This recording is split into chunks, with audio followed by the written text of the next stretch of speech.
Welcome. It is Aloha Friday, and as you see, Shane Austin here, the host, but my co-host looks a little different today. We got Silvica Rosca. How are you doing today? Oh, I am doing great. How about yourself? I'm doing great. Fantastic. You guys might be wondering, the regulars at least, like, hey, where's Dave? So apparently, as he was trying to log in today, it said that he was being hacked by a hacker, and he's been trying to deal with that on his own. And as most of you know that know him personally, he's not the most technically savvy guy on the planet. So he might be the guest today. He might not even show up. Either way, the show must go on. And I don't even have to, have Silvica in the lobby as we normally do. She gets to join me today. You get to be a co-host today. So what we do with the co-host and what we always do in every show is we start off with gratitude. And we already got Chris, who's a regular. What's up, Chris? What's going on? We're about to share some gratitude here and then kick things off. And you guys are going to want to hear Silvica's story and just some amazing tips that she has today for leaders, but for anybody. So I'm excited to get going on that. But first of all, what is something that you're truly grateful for today, Silvica? Oh my goodness. Like we had talked right before, I am grateful for the technology, this little box that we call a cell phone. It's amazing. I was telling Shane the story for those of you guys that on about one of my dad's buddies who a while back for his mom's 85th birthday, she had wanted him to buy her a box. And this is back in Romania. A box so she could talk to her son in Austria because her neighbor had a box and she could talk to her son in Germany. And she was obviously referring to a cell phone. So I'm really, really grateful for the wonderful technology of cell phones. I love it. Well, it is amazing what technology, obviously some people can argue that technology is evil and there's bad things, but there's so much good that technology can do. And if you see it that way, I mean, shoot, look at the technology we're using right now to be live and to be able to be in the living rooms or offices of anybody that's with us today live. That's pretty cool what technology can do. So in my gratitude, I got to say, just in talking with you, before we started this, I think it's amazing that we'll get into your background of how you came from Romania, but the simple things in life that, a lot of us, especially, Americans take for granted, living in a first world country, we get, sometimes we complain over some of the littlest of things like, oh my gosh, my battery died, and you were just talking about, well, we just had a box and only a few people had that box that makes phone calls out. And just the simplest of things, like you were talking about, even there's only 2 restrooms in your entire village. And that's just mind blowing because we take for granted. I have 3 restrooms in my house. I have multiple, TVs and different little things that it's easy to look over and look past. And gratitude is a great reminder for all of us and for anybody watching to even think of just the littlest of things. It doesn't have to be something massive that you're grateful for. It's like, oh my gosh, today I had a meal on my plate. Today I had, water in my cup with the Hawaiian Islands on it for Aloha Friday. Get some water while I'm thinking about that. Clean water. But, yes, clean water. I mean I was in China playing football out there, and I've been to Mexico as well. And I'm telling you, you have to get bottled water everywhere you go. Mm-hmm. It's amazing. Even in the shower, we take for granted. I don't recommend it, but you can drink out of the water from the shower if you wanted to. But other places, we have no idea. So my gratitude today is the little things. The little things in life are so impactful. Gratitude is the magic of life. And what better time to be grateful than with Thanksgiving right around the corner. And I want to say, we usually have Coach Dave, do the tip of the day, but Coach Dave is a little absent today. Let me see if he's made it into the lobby yet. No, he's not in the lobby. He must be still getting hacked by the hacker. But so my tip of the day is it's a little different. I just want to, it's more of an announcement, but it is a tip at the same time. In the power and the strength of gratitude, I thought it would be a great idea to do a little challenge, 5 days of gratitude starting Sunday. I'm going to do a post on it tomorrow so you guys can, whoever is following me, can get official instructions on how to do it. Just really encouraging people to join me in being grateful for something new each day, all the way up, leading up to Thanksgiving on Thursday. So Sunday, we'll be grateful for nature, and Monday, grateful for a friend. Tuesday, grateful for work. Wednesday, be grateful for, health.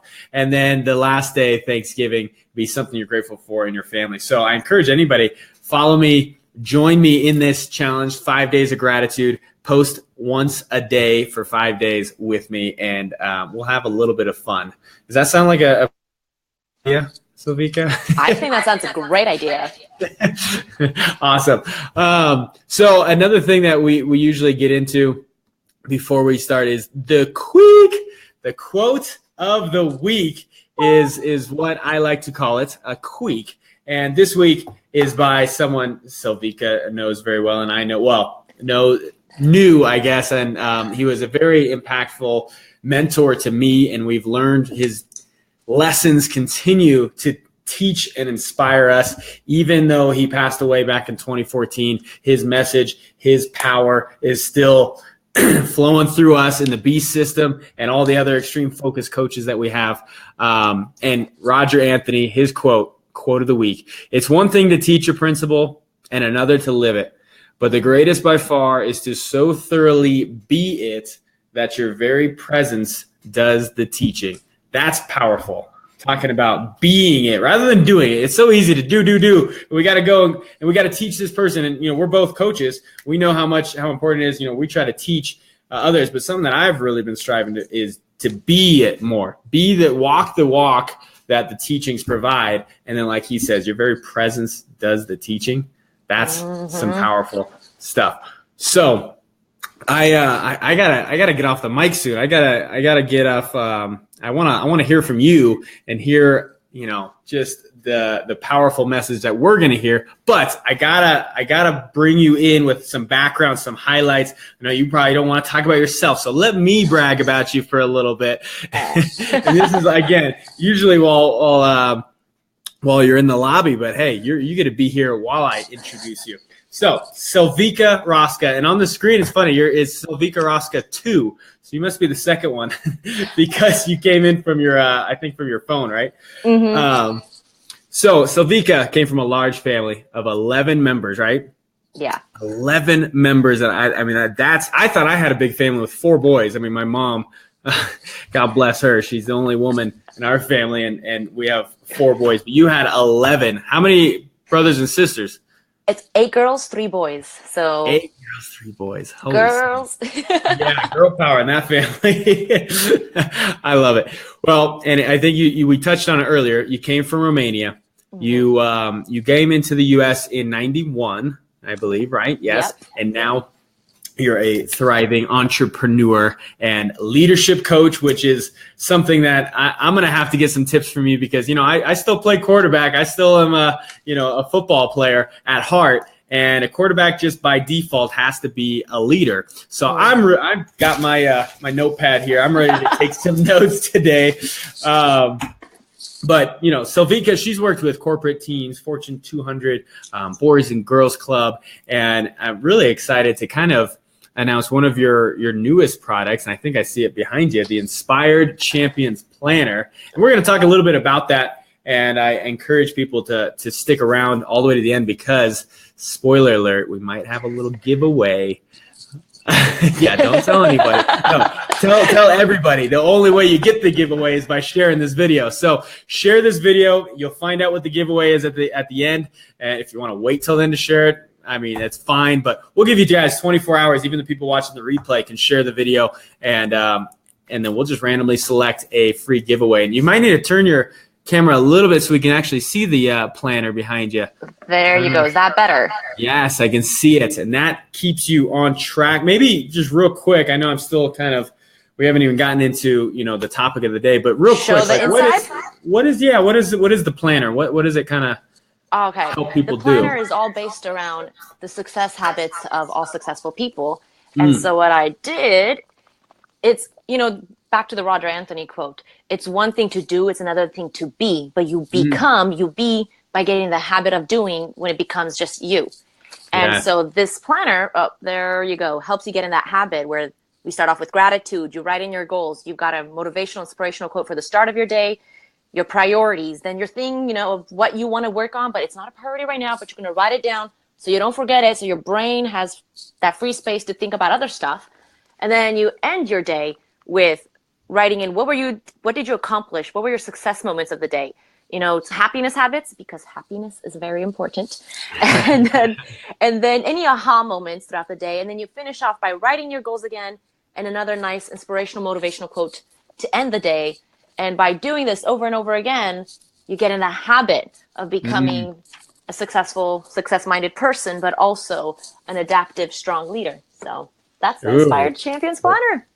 That is a great prelude to a little bit of the things we're going to talk about today: adaptive leadership, habits. That's good stuff. Nice little, I don't know if you did that on purpose, but that was some subtle teasing right there of what we're going to talk about today. So that is a giveaway today. We don't do giveaways too often on Aloha Friday. Actually, this might be the first one. Yeah. So I'm excited to do that. And last but not least, I got to show a picture of this. Silvica is a certified extreme focus coach. That's me and Dave, Dave, again, still being hacked. If you're just coming up live, Dave is being hacked by a hacker, or he just doesn't know how to use his computer.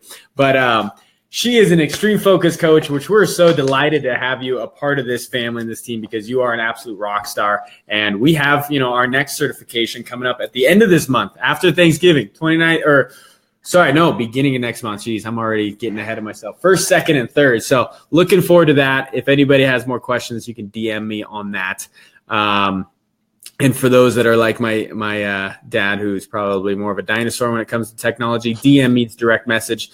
So let's just get into it. I've kind of, we brought you here. You get to be a co-host today, but honestly, you're the guest and the co-host, and I want to hear from you. You talk about adaptive leadership, and you've worked with so many leaders and helped bring out the best in them and their teams.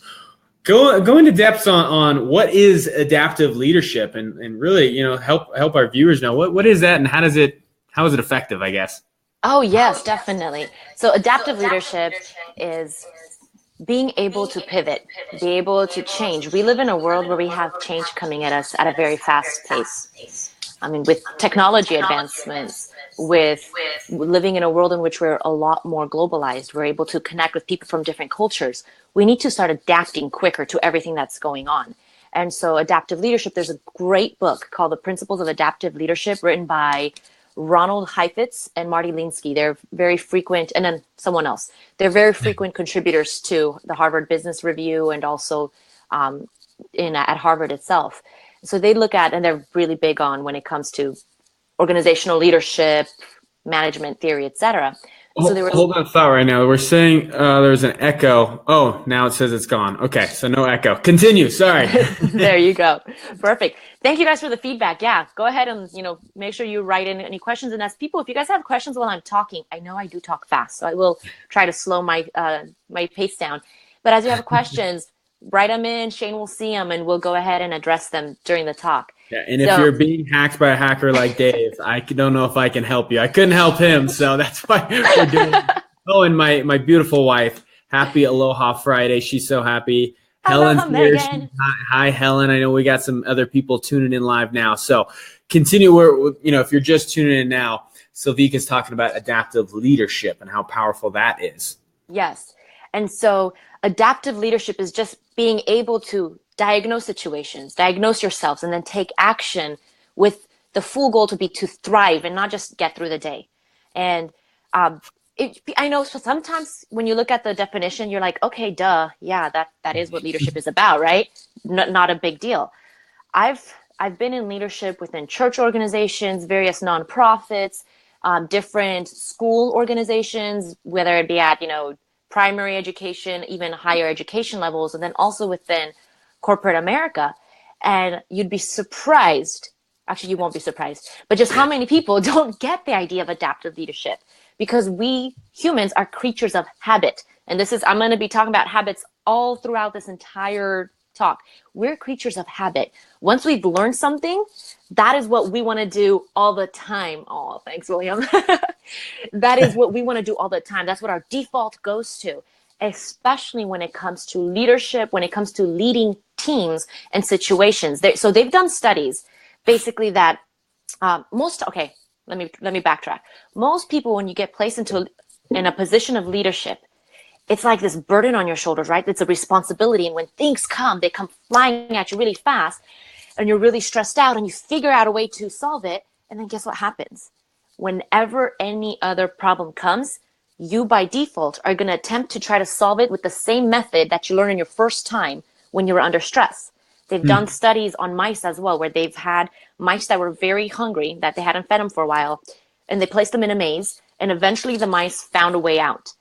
They placed that same mouse after they had fed it in a different maze, and that mouse kept trying to use the same method from the first maze to figure out a way out to the second maze. And so we're just like mice. We're just like mice. And they did another study there where they had mice that are well fed from the beginning go into the maze.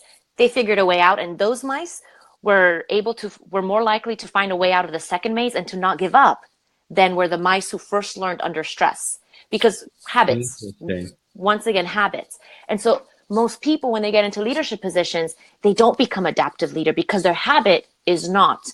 And then if you've been surrounded by leaders who are not adaptive leaders, you pick up on their habits. And so more likely than not, you're going to be mimicking them, even if you don't want to, because that's all your brain knows. So adaptive, yeah. Well, I was just going to say, it just kind of reminds me of like if you're building a business and you're a leader of a team and maybe you're small, but then you grow and you have some great, growth, and then you're in a whole different market. You got a whole different set of skills you need, and that what got you there might not be able to get you further, right? Yes. It's like, well, Dave actually shares a story, and I don't know if he shared it on Aloha Friday before, but he talked about this guy who, he had to get across the river, and the only way he could do it is he had to build himself a raft to get across because it was beautiful, it was lush, it was gorgeous, that it was much prettier on the other side. And he wanted to get there so bad, built this beautiful raft, was able to paddle across to the other side, gets to the other side with his raft. And this raft it got him there. So he's loving this raft. He's thank you, this raft. And he takes the raft with him and he's carrying it with him throughout this beautiful nature. And it's just so much better on this side, but it's just the raft's getting heavy and it's just holding him back. And he's just like, eventually, the raft got you there, but it's not helping you anymore, right? So eventually you got to let go of that raft and move forward into this next chapters, which you're exactly. Amen, Courtney. Best day of the week. I agree. But every day is Aloha Friday. It's a mindset. Aloha Friday is any day of the week. Exactly. So I like what Heifetz and Linsky did. They took it and they applied a great analogy when it comes to how to become an adaptive leader. And they broke it out into balcony, preparation, and dance floor. So they're talking about like the balcony. If there's a big dance, I guess the VIP section, it's second floor balcony overlooking the dance floor. Before you get involved in action, you have to take that time of perspective, of analyzing, of strategizing, of planning, and then you start preparing. And in most cases, what they said is you have to prepare yourself, because one of the things they identified is most leaders, it's not necessarily the outside circumstances that have the biggest factor. It's what's going on in here that you got to prepare. Your most important asset right here. Your most important piece of real estate ever. And then you get on the dance floor and you adapt and you put into motion the plans that you've had. And so I love how they break it down into those sections. And so when I do my training sessions, like last week at the Boys and Girls Club, that's one of the things that I did, is broke it down. And of course, because I'm an extreme focus coach, I went ahead and applied those animal principles to it. And so I want to go ahead and just share a little bit with you guys. How does that look? Okay, balcony, preparation, dance floor, like how does that look in our everyday lives? Because guess what, you guys? If you motivate, if you inspire people, if you are the one who's able to influence people, you're a leader. And whether you're a leader in your life, in your circle of friends, whether you're a leader in your own business, or whether you're a leader in your career in someone else's business, these principles all apply. And so no matter what stage of life you're at, no matter what you're working on, this applies. It applies to entrepreneurs, it applies to career-oriented professionals, you name it. Get out your notepad, everybody, because I'm going to be taking notes. I'm excited. Get your notes. Woo, let's go. Little workshop, Silvica. Exactly. And the brilliant, so the thing about each one of these steps is everything comes to habits. Because adaptive leadership, you want that to be your default. The only way you can get that to be your default is if you get in the habit of practicing every day. You know, when you look at Michael Jordan, why was he, or Kobe Bryant, or LeBron James for James fans, right? Why are they so good? Because they practice endlessly, endless hours of practice of doing the same thing over and over again. They have it very well planned, and then it becomes default. They're muscle memory, right? Same thing with the way we react to people in situations. So the first part about, you know, being an adaptive leader is, first of all, get perspective. Get on that balcony. You have to get perspective when it comes to the situation and your people. Most of us, we're in such a busyness of life, right? How many, like really, for the people who are watching, how many of you guys actually were able to sit down and enjoy a nice, relaxed breakfast? How many of you guys ate breakfast, first of all? Most people, there you go, see? There you go. I ate too. I had my coffee, my breakfast. Most people, though, if they eat breakfast, are eating it on the run, you know, to go while they're driving. Who knows what it might be, right? Or maybe you overslept and you're running off to a meeting. You never know. Most people are always in such a rush. We get through the busyness of life, whether you're working a job and you go do your 9 to 5, and then, you know, and then life happens. You've got family, or you've got, you know, things that you need to do, etc. And so by the end of the day, you're just exhausted, and then you just repeat the thing. There you go. Megan had breakfast. Yeah, awesome.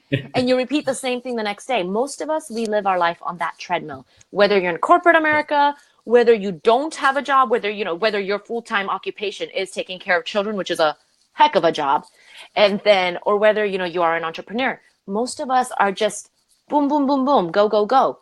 So the first step is take a step back. Start analyzing. You need to get in the habit of becoming proactive, not reactive. So get that perspective. And one of the principles that we have here at Extreme Focus that I absolutely love is called RESPA. And yeah. And so RESPA. Crocodile, that's right. The crocodile is one of the most adaptive creatures ever. I mean, it coexisted with the dinosaurs. I mean, I'm sure ants did too. And ants are still here, and probably cockroaches too. But crocodiles are the big animals, right? Crocodiles are still roaming the earth, right? Why? Because they're very, very adaptive. They're able to slow down their heartbeat. They have, you know, multiple eyelids to be able to see underwater, you name it. But one of the other things, and there's a documentary that, you know, for those of you guys who are going to be coming to the Extreme Focus training, you'll get much more in depth. But it goes and talks about how patient crocodiles are as well, especially in times of drought. And so I'm not going to tell the story in order for purpose of the time, but just crocodiles, we've named the crocodile RESPA.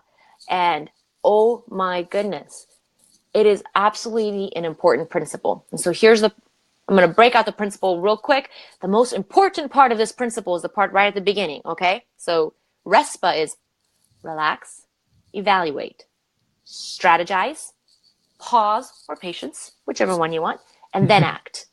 So most of the time we just act right away. Most of the time we go to A. We skip the first 4 letters.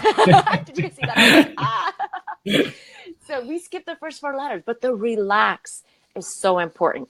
And why? And we were just talking about this, about our mind, our cognitive functions, and when stress comes at you, and stress doesn't just mean that you're actually feeling stress.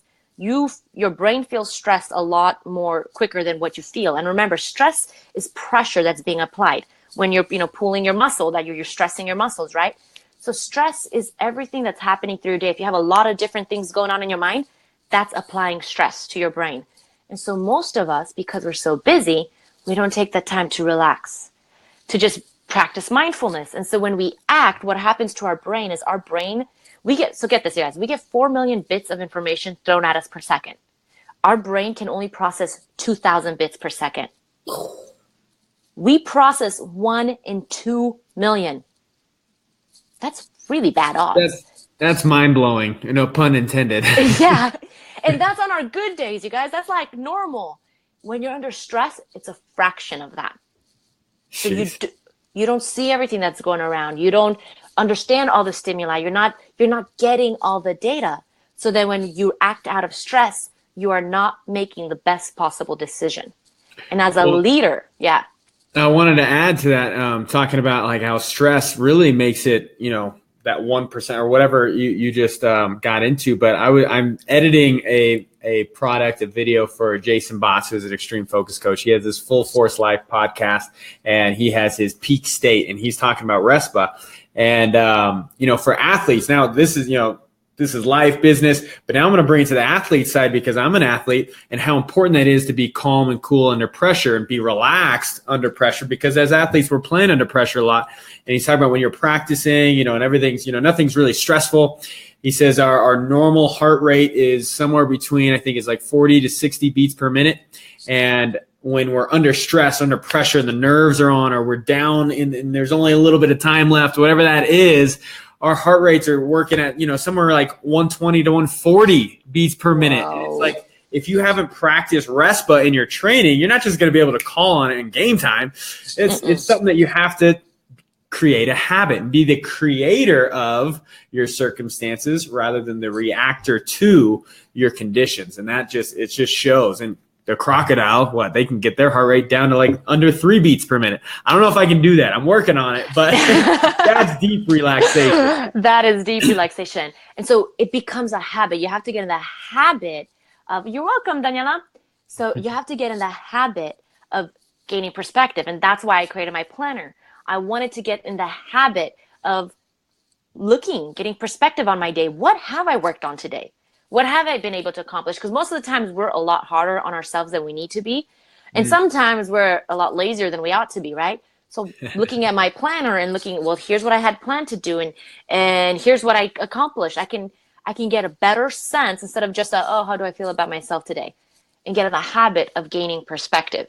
And so it starts small with the habit of, one of the things that I teach is the habit of mindfulness can start off with just 1 minute a day where, let's say you have a cup of coffee, and for 1 minute, the only thing you do is you stare at this cup of coffee and you just observe everything. You don't think about anything else, what you need to do. And you just think about, okay, observe everything about this cup for a minute. And then what happens, that helps your brain reset. Our brain is like, when you have way too many programs, I know, there you go. Way too many programs open on your computer or on your phone, way too many apps. And it slows down the performance. That is your brain under stress or when you have way too many things going down. And so the habit of focusing just on one thing and having this period of mindfulness helps you to be able to reset your brain and get that. How do I do that with my phone? Because talk about first world problems. This thing is going so slow now. I have an iPhone 6. I got it years ago on Black Friday. And at first, it was working fast. It was great, just like our minds. But the more apps I've downloaded, the more pictures. Really, it's the pictures and videos. It's just getting so overloaded. Now it is so slow on my phone. It takes forever to do anything. But it's just like you're saying with our minds, right? Oh, yes. Oh, yes, completely. So you have to get that perspective because not only situations, leadership is all about interacting with people. So many times when we interact with people, what happens is our own perceptions of people get in the way when we interact. And so getting into this habit of getting perspective when it comes to interacting with people is critical. One of the things that I have learned in my leadership experience is that if I come from a place of stress and fear, when I interact with people, I will be more selfish, I will be more demanding, I will be more abrasive, and also I will be misinterpreting and misunderstanding their interactions. Being the reactor rather than the creator. Exactly. And so when I come from a place of love, when I come from a place of peace, and I say, okay, wait a second, from a place of empathy, right? Where I can say, wait a second, this person, why did they say this? I don't know about guys, but I know females, we tend to really, really read into what people say. Well, they use these words and they use this tone and they normally say this and use this tone. Does that mean X, Y, Z? Like our brain creates these imaginative bad endings that don't really exist. So when you come from a place of love, you're more able to empathize with people. So before you react to someone, so here, classic example.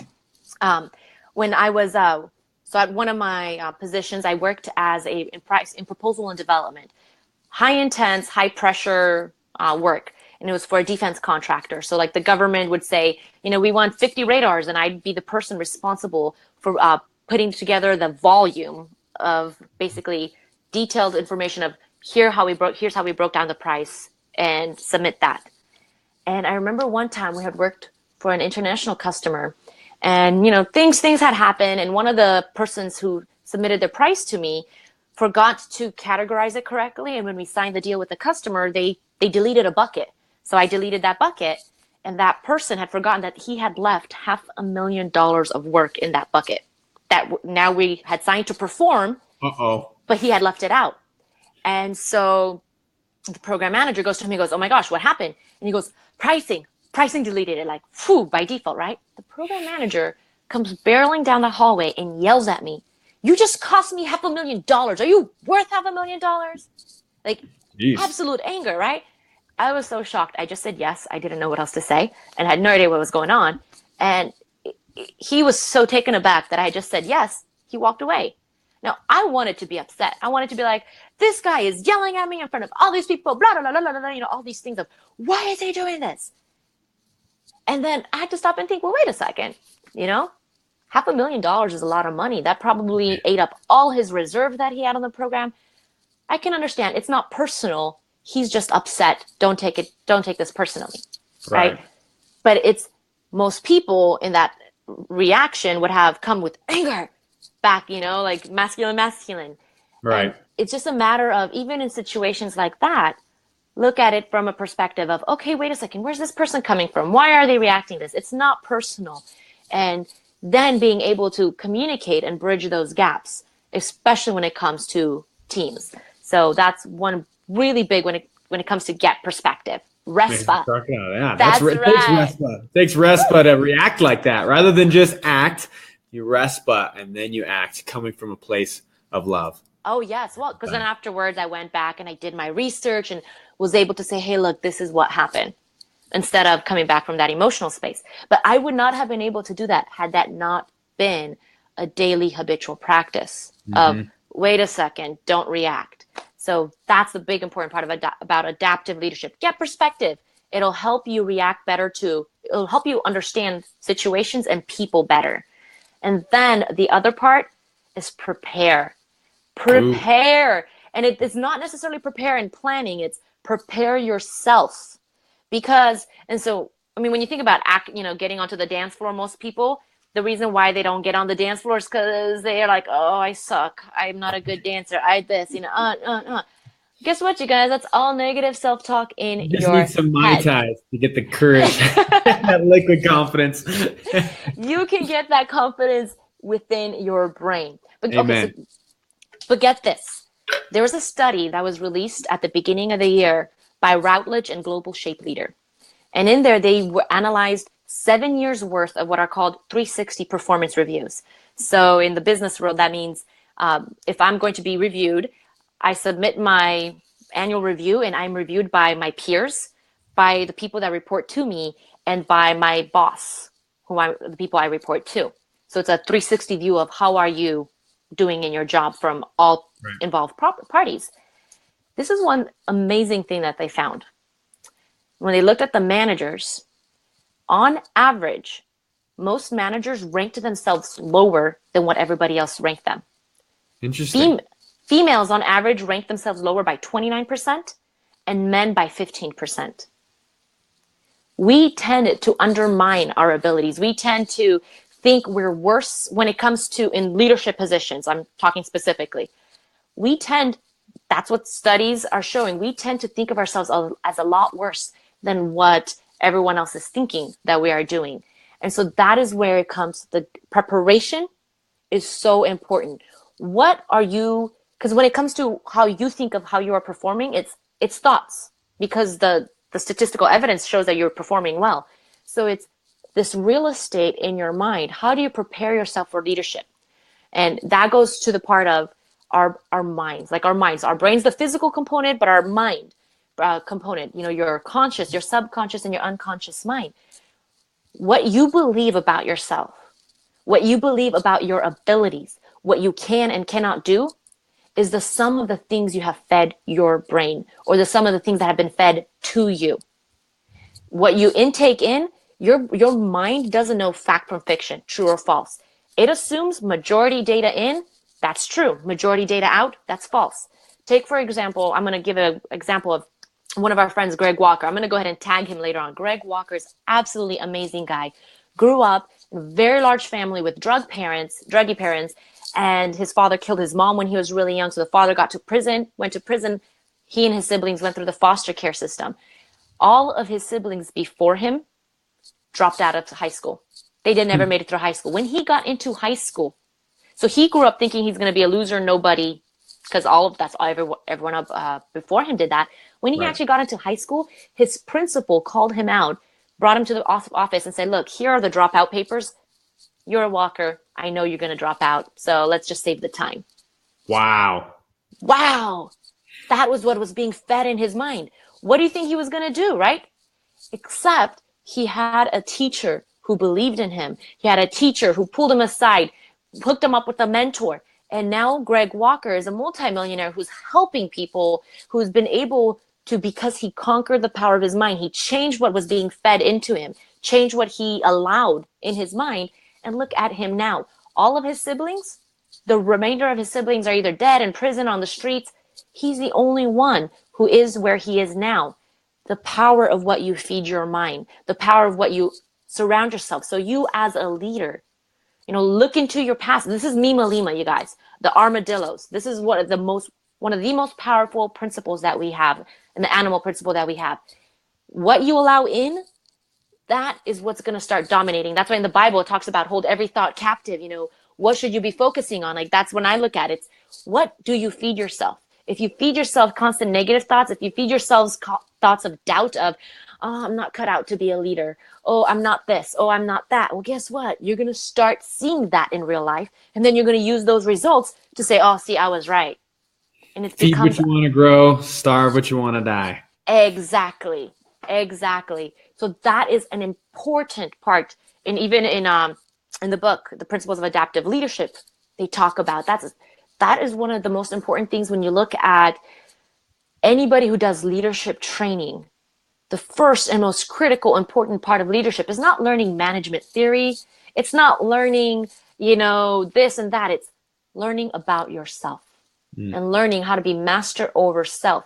Because leaders lead by example. That's what it is. Leaders lead by example. I love that.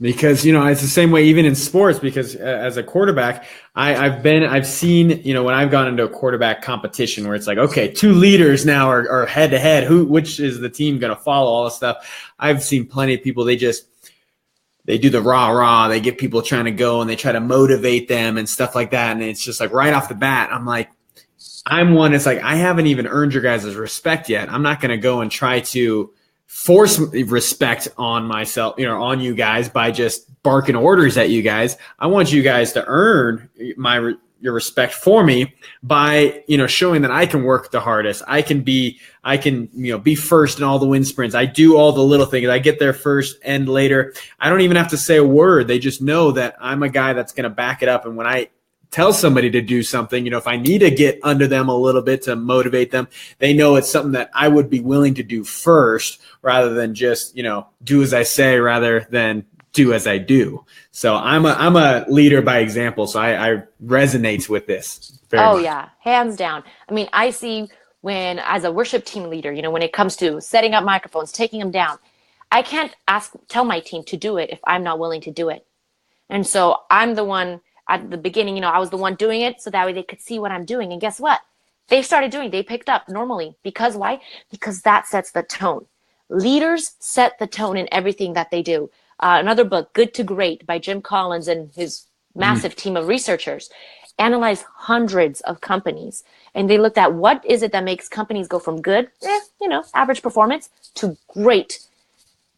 Number one thing that they found, they weren't looking for it. They were hoping to find something else, right? But the number one thing is great companies had great leaders.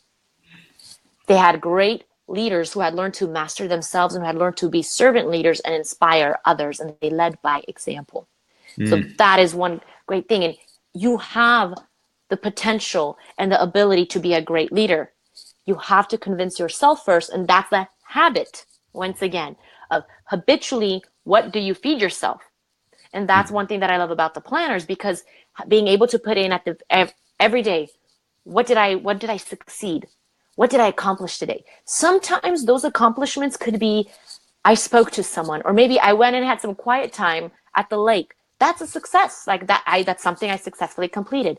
But getting into that habit, but basically what you're doing is you're training your mind to think of yourself as a successful, you're building up that psychological momentum in your mind to think yourself as a successful, capable achiever and leader.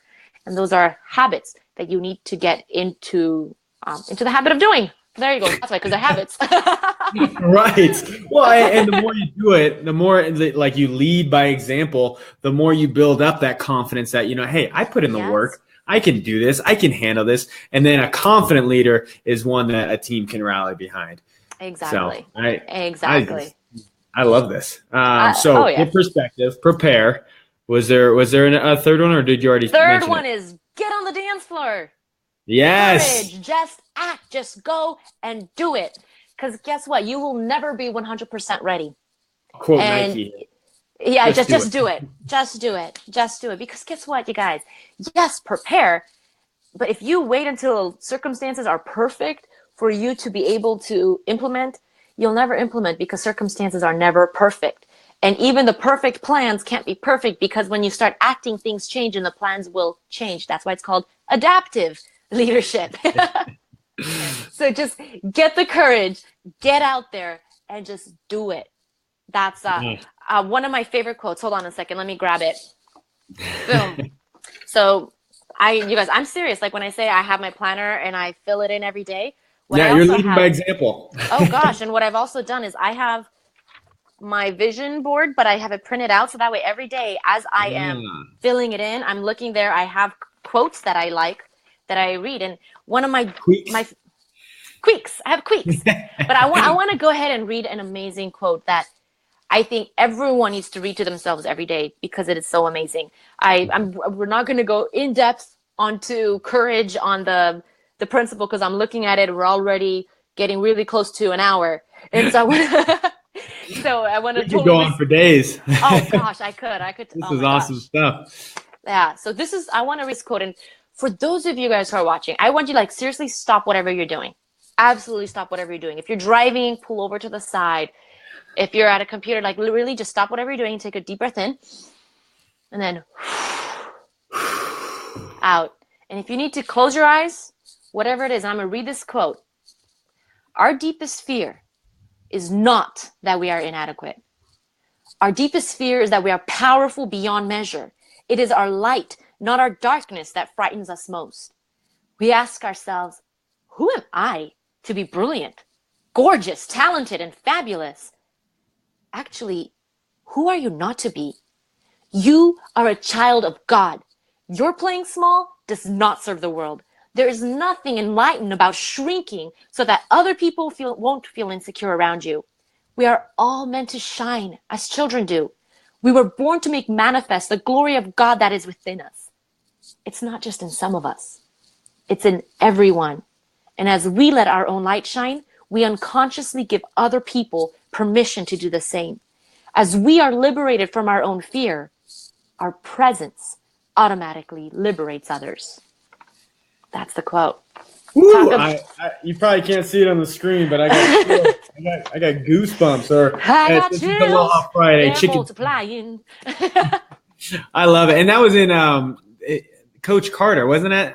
There was a part where, not exactly that quote, but there was, I don't know if you've seen the movie, but that speech was unbelievable. I love that quote. I've heard that one before, but that was great. Thank you for sharing that. You're welcome. You're welcome. Go out. That's Marianne Williamson, for those of you guys who are looking for the quote. Print it out, read it out every day. Still got chicken skin. Chicken skin is what they call goosebumps in Hawaii. So since we're in Aloha Friday, it's chicken skin today. Chicken skin it is. Chicken skin. If anybody else got some chicken skin from that quote, comment chicken skin below and just do it. Gosh, awesome stuff. Should we go into the final four, or did you have anything else? Yeah, let's go into the final four. Geez, that was some powerful stuff. I got my notes here. I'm taking some notes, and we'll recap some of these for those that are just tuning in. Zach is tuning in. This is one of the best Aloha Fridays to date, and I agree. Thanks, you. Zach. Can I redo my gratitude? I'm grateful for Silvica today. Being the guest host / guest all at the same time. Woman of many talents. So the final four. Oh, yes, and Aaron says it, let your light shine.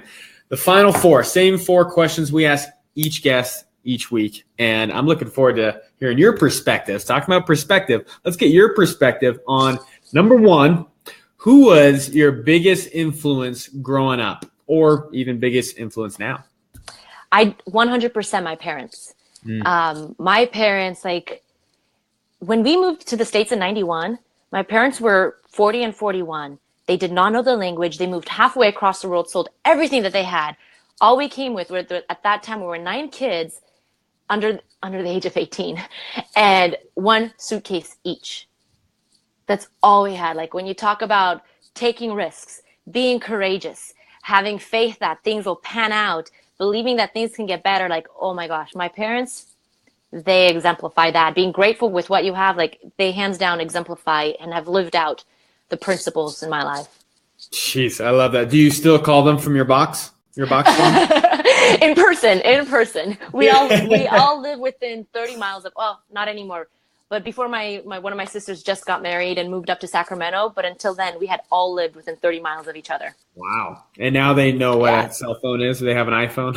They do. They have iPhones, social media. My parents are good.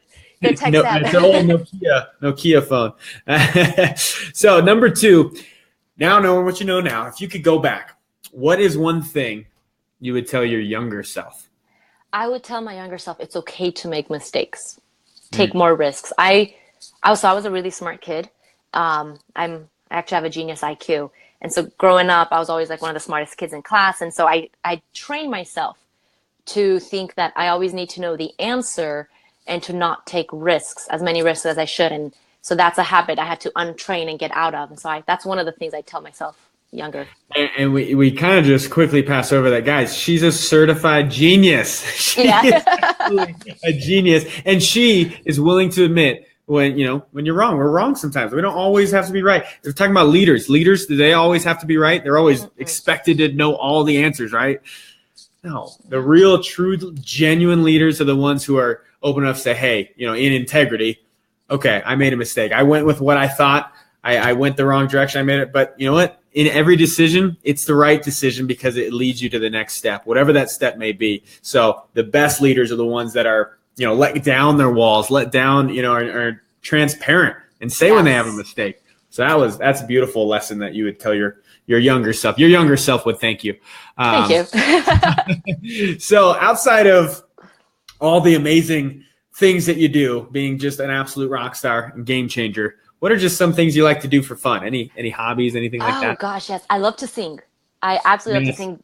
Yeah, this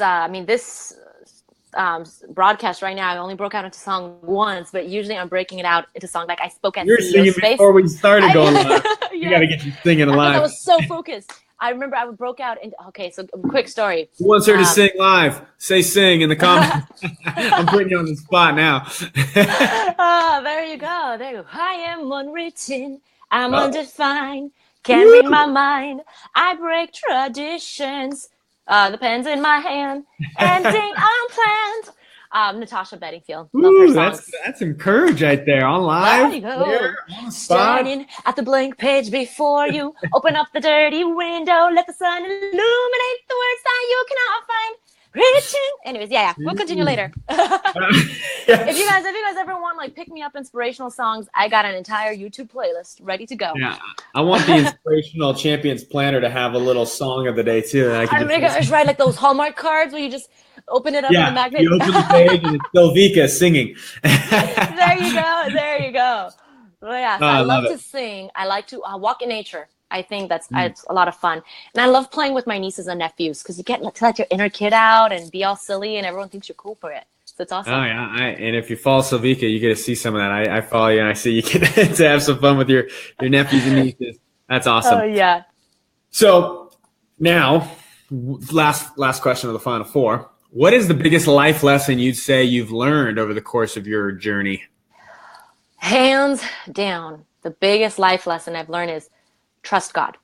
And it's one of those things that I've seen in my parents, like the absolute trust you need to take. But one of the things that I've learned at an even deeper level, once I decided I'm going to go on the entrepreneurial route and went full force into that, oh my gosh, but learning that not just lip service trust, like a trust of really like every day seeking first to be at peace and really feel God's peace and love and be rooted in that before I go freaking out and being wondering like, oh my gosh, the client just said no, or oh my gosh, this, or oh my gosh. Like to really, really trust God at a much deeper level than I had thought. And to know that, look, everything's working out for the best.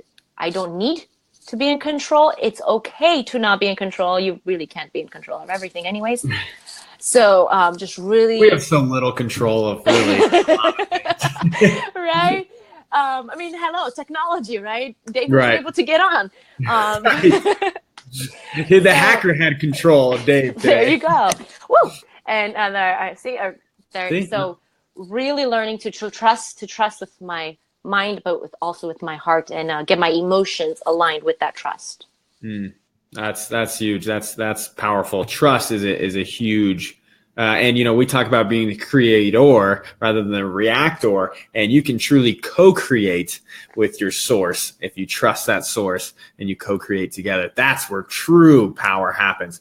And now since you shifted over, I got half or quarter of your head now. You might want to change the screen. Yes. There you go. Is that better? There we go. Perfect. So now where can people find you? People are probably loving this message because I'm loving it. People are probably taking notes like I am.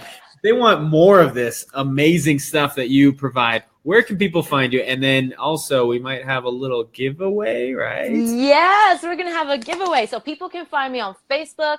I'm also on Instagram at the Silvica Rosca on Instagram, and also on my the Silvica Rosca. Yes. Nice. Story there. Anyways. And then also my website, silvicarosca.com. And they can find me on Amazon. But so what we wanted to do is, for those of you guys who are watching and you guys want to get really serious about becoming that adaptive leader and developing those winning habits, we are giving away a free copy of the Champions Planner. It'll be autographed by me with an extra note of inspiration there. This is the physical copy you're going to get. It's this one right here. This cover, by the way, was voted by you all on Facebook as the cover that everyone wanted. It got like 70% of the votes. It's insane. Yeah. I love that. Now, am I allowed to enter this contest? Well, yes, of course you are. Okay, if I win, I'll send it to her. There you go. So the way to enter this contest is share this video. If you share this video, whether you're watching live or whether you're watching the replay, you have 24 hours. So by 2 p.m. Pacific time on Saturday, November 18th, if you have shared the video by then, anyone who shares the video will be entered into a randomizer, and a name will be selected at random, and you will get a copy of the Champions Planner. How does that sound? Jeez, that sounds amazing. You're so generous. No, I want to freaking enter. I've already shared it, so I think I'm entering automatically. So I love it. Yeah, and share this video. Be entered. I've already set my watch to tomorrow. I'm excited to see, who the winner of that is, because the planner is amazing. I gotta say, like you said, it's a habit. Regardless if you're a leader, if you're any area of life, it takes winning habits. And if you get into a daily routine that helps keep you in track of the direction that you want to go, then you gotta get the planner. And just if you can't even wait, you don't even like, you know what, I just want to get it right now. You can go on it's bit.ly/13-week plan. And obviously, since it's on the video, you can't click that. So if anybody would help me out, anybody watching live, can somebody just comment that, type that into the comment box, so then it's clickable. I believe as soon as you comment, it's clickable, correct? Yep. That might make it easier. So if somebody wants to help us out, that'd be great. Also, share the video. You'll get entered and you get a free one. You don't even have to pay for it. And you get it signed. Yes. Signed copy. Well, geez, amazing stuff today. I mean, you blew me away. I knew this was going to be a good show, but I don't know if I knew it was going to be this good. So if you're just tuning in right now, you missed some good stuff. Check out the replay. Start it over again. Come back to this daily. Quick recap, just for those that want to recap or wondering what did I miss? We talked about adaptive leadership. We really got into depth on that, and 3 different ways is getting perspective, preparing, and then acting, using RESPA along the way, the crocodile, and then coming from love and empathy. Leadership's that's such a strong quality of leadership, and like we just talked about, habit, making a habit, making winning a habit, being successful a habit. What are the habits that the highly successful are doing? Well, you should be doing that if that's what you want to do.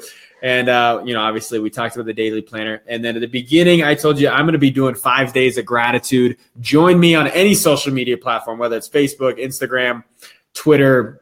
There's a ton of other social media platforms. Those are really the main ones I'm on.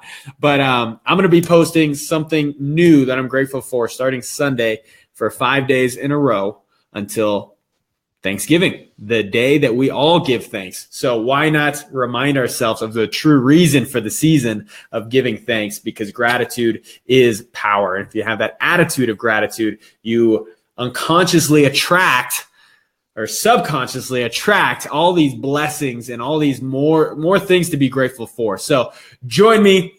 I'm going to be posting about it tomorrow, so you guys can get the official instructions how that's going. And that's a wrap. I mean, that was great stuff. I mean, I could sit here for another hour. You want to keep going? Any last words of wisdom? Drink water every day. No. Yes. No, that's a good one. Yeah, that's really good. Yeah. Very important. I got my Aloha Friday glass here. I stole this from my wife. Don't tell her. I'm not even sure what it is. But there we go. Paul shared it. Woo! Yeah. Aaron shared it. Here we go. We got people sharing it. We love you guys. Thank you guys. And continue, even if you're watching the replay, continue to share it. And other than that, thank you so much, Silvica, for being my guest host when Dave got hacked by a hacker. Hopefully we can catch him and get him on the planner so he can change his life around. But thank you. Truly amazing message today. You're welcome. It was an honor and a pleasure to be on. Yes, our first guest host, I think. Well, Botsy, our very first episode, me and Dave both got kicked off the Wi-Fi at the same time, and it was literally just bots, all him, and he had to close out the show on his own. So at least it wasn't that bad today. So we'll have to have bots back on here to kind of make up for that. But anyways, everybody else, have a great weekend. Happy Thanksgiving. Next time we see you all, it will be after Thanksgiving. But that doesn't mean you stop giving thanks. We always want to give thanks. Make it a daily routine. Make it a habit. Get the planner. Aloha. Let me see your best shaka. This is the hang loose shaka. There we go. Nice. I love it. All righty. Take care, everybody. Thanks for chiming in today.